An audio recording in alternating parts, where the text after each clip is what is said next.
Hey, what's going on, guys? Welcome back to a Prize Picks video for Friday. It is January the 13th. We have a nice NBA slate overall. They haven't posted a ton of games yet on Prize Picks, but I have 6 props I want to share with you guys, and then maybe later in the day, once they post the full board, I'll have another video if there's some other ones that I like. Yesterday's picks went 4-2. It was pretty painful because definitely opportunities for a 5 out of 6 or even a 6 out of 6. Rozier was very disappointing in the fourth quarter. Just had 1 assist, finished with 26 points and assists. We needed 27. So that was super disappointing. And then LeBron James, he played double OT, but just could not buy a bucket. Ice cold from the floor. Ice cold from the free throw line. He took 28 shots and went 9 of 28, so that's below 33% from the floor. Did not see that coming either.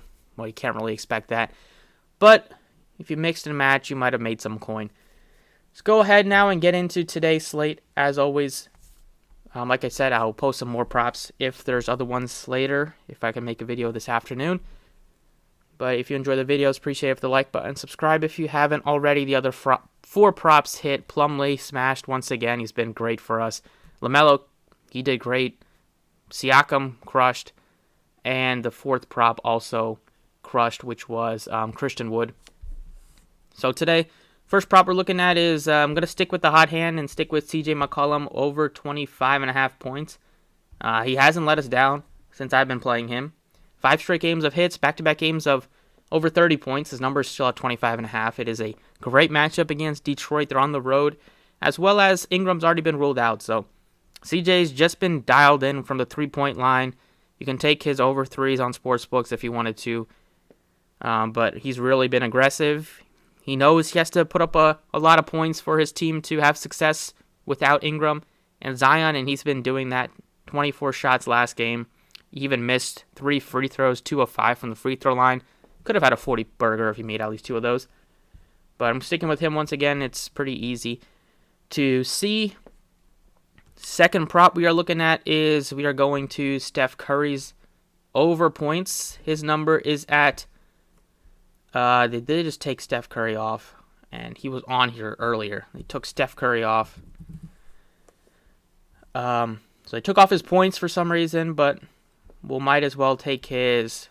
Let's see. If we take his points, could take his points, rebounds, and assists here if we wanted to. It's at 37.5.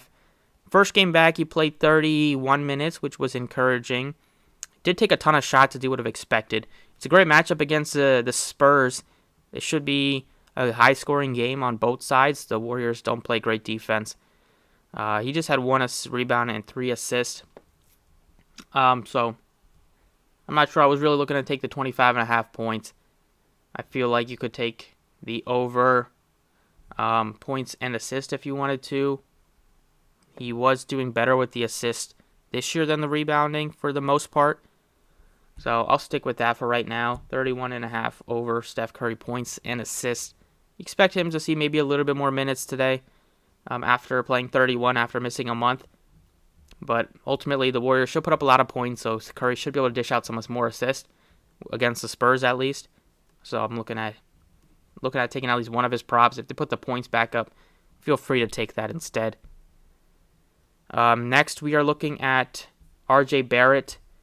He came back, and if you're basically on the Knicks or the Raptors and you're a starter, just expect to play 40 minutes. It doesn't matter if you're out 2 months with a broken leg. First game you come back, Tibbs put you out there for 40 minutes. Now, Barrett missed about a week with a finger injury, but still, he played 40 minutes in his first game back. He put up 27 points. He was doing really well before he got hurt, so it was good to see him come back and play well once again. The matchup here against Washington, they're banged up with some injuries. It's a decent one. The Knicks, their starters just play so many minutes that you're not really worried about them seeing fewer minutes and kind of risking just missing their props.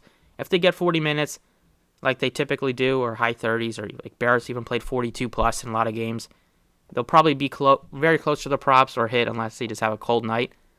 So, before he got hurt, Barrett had put up over 21 points in 1, 2, 3, 4, 5, 6, 7. So 8 of 11 games, he's put up at least 21 points of his last 11 games played. And even with Brunson playing really well, Randle's done his thing. Those three are going to do most of the scoring. Grimes has played well. You could see him still play well, but he maybe see a few less minutes. One guy that could see less minutes is going to be, especially in this matchup, could be Mitchell Robinson, just because of, with the Wizards being banged up. If Porzingis is out and they're super short at center, then they'll probably, start like Gibson. And Randle is a guy that can match up to Gibson, and they'll probably start like Kuzma at the 4, and probably don't want to have both Mitchell Robinson and Randle out there together. So in that situation, you probably expect Mitchell Robinson to be on the bench. And speaking of Mitchell Robinson, there's a few props you could take the under on him. You could take the under 2.5 blocks and steals. That might be a little bit more risky. You could do his under turnovers if you wanted to. It's at 1. Well, it's at a half. You're looking for under 1 turnover from Mitchell Robinson. He's typically not a guy that handles the ball a lot. He just kind of gets easy lobs. So he's pretty low probability of turning the ball over on every possession. He hasn't had a turnover. He's had 1 turnover in his last one. Go back before the second. 2, 3, 4, 5. So he's had 1 turnover in his last 10 games, and that was against Milwaukee on January 9th. Then he had 1 against Philly. Then he went 2 more games without having a turnover. Basically 2 turnovers for him in his last 13 games played. That's a pretty good percentage of hitting.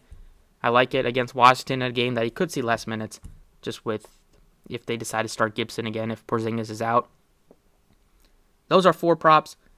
The 5th prop, we are going over to Sacramento, and we're going to a guy that's been playing well. He's very young, but he gives you some upside.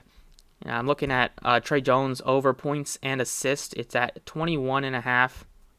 Vassell's been missing time, so without Vassell, they've needed some other guys to step up offensively, and it has been Trey Jones. It's been a mixture of guys, like Josh Richardson's played well for them, but Trey Jones is seeing about 30-plus minutes. He's played 30-plus and at least 30 in 4 straight games. He's given you at least 5 assists in 3 straight, and he's scored at least 18 in 4 straight games. The matchup is good against the Warriors. They're at home, so should be more comfortable there in his home environment. He gives you some rebounding upside as well, but I do like the over points and assists in what should be a good scoring game for both sides. And with Vassell already being ruled out for this one, he's probably not going to play until after the All-Star break. So I'm looking at Trey Jones over 21.5 points and assists. You could look to his points, rebounds, and assists if you wanted to instead. And then final prop we're looking at is Julius Randle. Over 11.5 rebounds. He had just 14 points scored last game, which was one of his lowest of the season. Especially over the last month. He was just killing it without Barrett. Now that they're getting a little bit healthier, and Brunson was out for a bit as well for the Knicks there. Now they're getting a little bit healthier. You won't have to do as much scoring. You'll still play a bunch of minutes, but the rebounds will probably still be there. 16 still last game. 16, 16, 11, 13, 16 in his last 5. If you go back before that, he had 12 against Houston, 11 against Sacramento, 18, 12, 13, 12, 8 there against Philly on Christmas Day. He's been really good on the glass.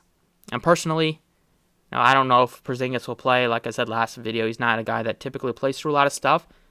So it's a spot where you probably see Randle play a lot at the 5, and the Knicks go a little bit smaller, especially if the Wizards start a Kuzma, a Taj Gibson front court again. So I do like his over 11.5 rebounds. He could do his over points, rebounds, assists. He could do Jalen Brunson over 23.5. He's been hot, but at some point he'll probably come back down to earth. And I haven't been rocking with him, so I don't want to jump on now and have him miss, and that'll be frustrating. But those are the 6 props I have for right now. Over 25.5 points, CJ McCollum. 31.5 points and assists, Steph Curry. 20.5 points, RJ Barrett. Under half a turnover, Mitchell Robinson. And then 2 overs on Trey Jones, points and assists, and Julius Randle's rebounds. So thanks for watching. Best of luck, and I will catch you all next time.